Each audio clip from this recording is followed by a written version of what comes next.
여러분, 자율신경장애 또는 자율신경실조증이라는 이야기를 듣고 검색해서 들어오셨나요? 그러면 잘 찾아오셨습니다. 여러분들의 신경 쓰이는 것들을 해결해드리는 신경과 전문의 황재춘입니다. 오늘은 자율신경장애에 대해서 자세히 설명드리려고 합니다. 자율신경이라는 게 무엇인지, 자율신경장애의 종류와 증상은 어떤 것이 있는지, 그리고 이를 개선하는 방법까지 차근차근 알아보도록 하겠습니다. 끝까지 함께 해주세요. 자율신경은 우리 몸의 장기들을 조절하여서 신체 기능을 자동적으로 조절하는 신경 시스템입니다. 생명 유지와 관련된 여러 가지 장기들, 심장이나 위, 소장, 대장, 그리고 방광, 그리고 호르몬 조절하는 기관 등 거의 모든 신체가 이 자율신경의 영향을 받습니다. 자율이라는 이름이 붙은 이유는 우리가 의지대로 움직일 수는 없고 자동적으로 중추신경에 의해서 조절되기 때문입니다. 중추신경은 주변 상황을 파악하고 그에 맞게 자율신경을 조절하는 역할을 합니다. 자율신경은 크게 교감신경과 부교감신경이라는 두 가지 반대되는 신경으로 나눌 수 있습니다. 교감신경은 우리 몸의 에너지를 사용하여서 신체 활동을 할 수 있도록 해줍니다. 대표적으로 스트레스 상황에서 활성화되기 때문에 심박수를 증가시키고 혈압을 올리고 우리 몸이 싸우거나 또는 도망치거나 하는 반응을 할 수 있도록 도와줍니다. 그에 반해서 부교감신경은 반대로 에너지를 축적하는 쪽으로 장기들을 작동시킵니다. 편안하게 쉴 때 몸을 이완시키고 회복을 촉진하는 역할을 합니다. 심박수를 낮춰주고요. 소화를 돕는 등의 편안한 상태를 유지하는 데 기여하게 됩니다. 이렇게 교감신경과 부교감신경은 같은 장기에 시소처럼 상반되는 작용을 하게 되는데 상황에 따라서 어느 한쪽이 더 우세해지는 것을 볼 수 있습니다. 위급한 상황이라면 교감신경, 편안한 상황이라면 부교감신경이 우세해지는 것입니다. 자율신경 시스템을 구성하는 것은 크게 세 가지 요소로 말씀드릴 수 있는데요. 먼저 각각의 장기와 연결되어 있는 말초신경입니다. 말초신경을 통해서 자율신경 신호가 각 장기로 전달되는 것입니다. 다음으로 자율신경핵이 존재하는 뇌줄기와 척수인데요. 신호를 중계하고 조절하는 역할을 합니다. 모든 정보를 파악하고 통합하여서 명령을 내리는 것은 바로 뇌인데요. 주변 환경과 신체 상태를 고려해서 최종적으로 자율신경의 균형을 조정하는 것입니다. 이렇게 자율신경은 뇌, 척수와 같은 중추신경, 그리고 말초신경이 통합적으로 작용하면서 이루어지는 것입니다. 만약 어느 한 부분이라도 문제가 있다면 자율신경 기능에 장애가 발생하는 것입니다. 자율신경 장애는 크게 신경의 구조적인 손상과 기능적 조절 문제로 나눌 수 있습니다. 자율신경 장애의 개념이 시간이 지나면서 조금 변화가 있는데요. 제가 학생이나 신경과 전공의를 할 때는, 그리고 대학병원 교수로 근무할 때는 이 자율신경 장애는 주로 구조적인 손상을 일으키는 질환을 일컫는 말이었습니다. 하지만 현재는 자율신경 기능의 조절 장애, 즉 소프트웨어 장애를 이 자율신경 장애라고 말하는 경우가 더 많은 것 같습니다. 현재 제 외래로 찾아온 환자분도 주로 이 소프트웨어적인 손상을 얘기하는 경우가 더 많은 것 같습니다. 먼저 이 자율신경의 구조적인 손상을 일으키는 질환을 몇 가지 살펴보면, 말초신경을 손상시키는 질환에는 당뇨병성 신경병증이나 술이나 독소로 인해서 발생하는 말초신경병증이 있습니다. 그 외에도 길랑발해 같은 염증성 질환도 이 말초신경병증을 일으킬 수 있습니다. 그리고 중추성에서는 파킨슨병이 대표적이고 이 외에 다계통 위축과 같은 질환이 대표적입니다. 이런 경우 증상이 굉장히 다양하고 심한 경우가 많은데요. 예를 들어서 일어서기만 해도 혈압이 떨어져서 너무 어지럽다거나 쓰러지는 경우들이 있습니다. 이러한 구조적인 문제가 있는 경우에서는 각각 질환에 맞게 치료를 하는 것이 이 자율신경 증상을 개선시키는데 도움이 되겠습니다. 당뇨를 잘 관리하고 독소를 멀리하고 가능하다면 해당 질환에 대해서 약물 치료를 하는 것이 도움이 되는 것입니다. 다음으로 기능적 조절 장애인데요. 즉 소프트웨어적인 문제입니다. 현재 대부분의 자율신경 기능 장애 환자는 이 기능적 조절 장애 환자를 일컫는 경우가 많습니다. 이런 조절 기능 장애가 발생하는 이유를 살펴보면 먼저 스트레스 과부하가 있는데요. 지속적인 스트레스가 자율신경 불균형을 초래할 수 있습니다. 반복적이고 장기적인 스트레스가 교감신경을 과도하게 활성화시키고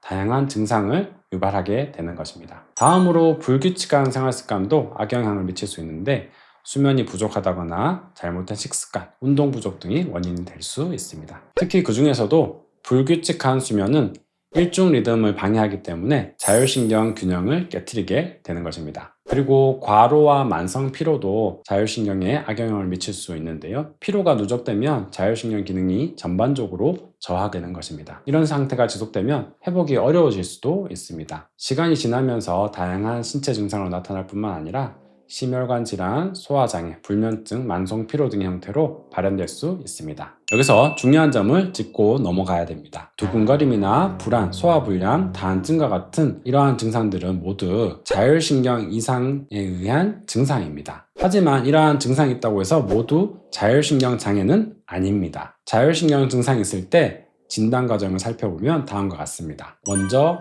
장기에 구조적인 문제가 없는지를 확인해야 됩니다. 그 다음으로 자율신경에 구조적인 문제가 없는지 확인하는 것입니다. 이렇게 장기와 구조적인 문제가 없다면 우리는 그것을 자율신경 조절장애라고 판단할 수 있는 것입니다. 예를 들어서 심장이 너무 두근거린다, 너무 빠르게 뛴다라는 증상이 있다면 이것은 심장 자체의 문제일 수도 있고 뇌의 문제로 인해서 맥박이 불규칙해졌을 수도 있습니다. 만약 소화가 안 된다면 그것이 위의 문제일 수도 있지만 뇌나 척수의 문제일 수도 있는 것이죠. 이렇게 구조적인 문제가 없는지를 먼저 확인을 하고 이런 구조적인 문제가 아니라면 자율신경 조절 능력의 실패라고 볼 수 있습니다. 그래서 여러분들이 자율신경 증상을 경험하고 있다고 해서 곧바로 자율신경 치료를 시작하는 것은 적절하지 않습니다. 해당 영역의 전문의와 상의하시고 필요하다면 각각에 맞는 검사를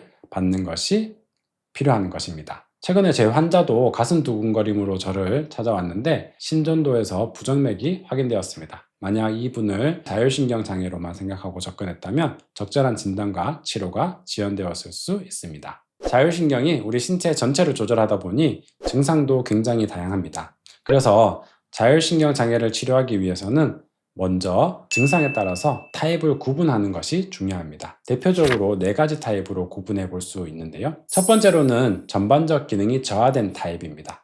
만성 피로라든가 면역력 저하, 집중력 저하 양상으로 나타날 수 있는데요. 이렇게 신체 전반적인 기능 저하로 인해서 일상생활이 어려울 수 있습니다. 평소보다 쉽게 감기에 걸리기도 하고 회복도 느린 특징이 있습니다. 수면을 취해도 피로가 회복되지 않는 느낌을 지속적으로 받게 되는 양상입니다. 두 번째 타입으로는 교감신경이 과하게 항진된 타입입니다. 주로 불안, 두근거림, 불면, 긴장이 지속되는 상태를 호소하게 되는데요. 사소한 자극에도 과민 반응을 보이고 스트레스에 취약해집니다. 가슴이 두근거리고 손발이 차가워지는 증상을 자주 느끼게 됩니다. 또한 잠들기 어렵고 자주 깨는 수면 패턴을 보여줄 수 있습니다. 세 번째로는 부교감 신경이 저하된 타입인데요. 소화불량이나 변비, 피로감, 지속 등을 호소하게 됩니다. 휴식이 잘 되지 않고 장운동이 둔화되어서 위장 관련 증상을 많이 동반합니다. 마지막으로 기립성 조절 장애 타입인데요. 일어났을 때 심한 어지러움을 호소하시거나 혈압 저하로 인해서 실신을 하는 경우입니다. 혈액이 뇌로 잘 전달되지 않기 때문에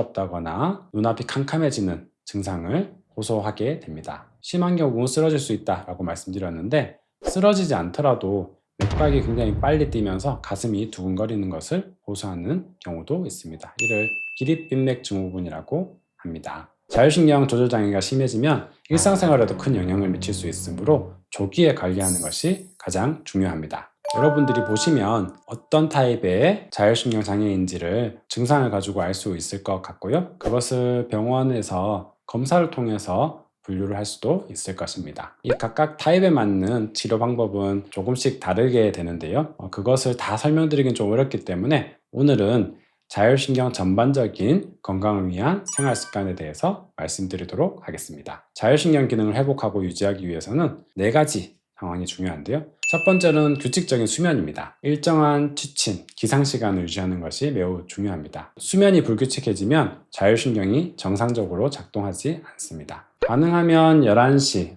늦어도 12시 이전에 취침을 하고 해가 뜨는 아침 7시 이전에 기상하는 것이 좋습니다. 두 번째로는 균형 잡힌 식사인데요. 가능하면 가공식품을 줄이는 것이 좋고 일정한 시간에 적절한 수준의 칼로리의 음식을 규칙적으로 섭취하는 것이 좋습니다. 단백질, 지방, 탄수화물의 균형을 맞추는 것이 좋고 당이 너무 높은 음식은 피하는 것이 좋습니다. 카페인과 알코올은 자율신경에 부담을 줄 수도 있고 불안정성을 유발할 수 있기 때문에 조절하는 것이 필요합니다. 세 번째로는 적절한 운동인데요. 유산소 운동과 가벼운 근력 운동을 병행하는 것이 자율신경 강화에 도움이 됩니다. 가벼운 조깅이나 빠르게 걷기 운동 등이 도움이 될 수 있고요. 코어 근육을 강화하는 것이 좋습니다. 무리한 운동은 오히려 자율신경을 악화시킬 수 있으니 본인의 체력에 맞게 운동을 선택하는 것이 매우 중요합니다. 시간이 없더라도 매일 30분 정도의 걷기, 스트레칭 등을 하는 것이 효과적일 수 있습니다. 네 번째로는 스트레스 관리인데요.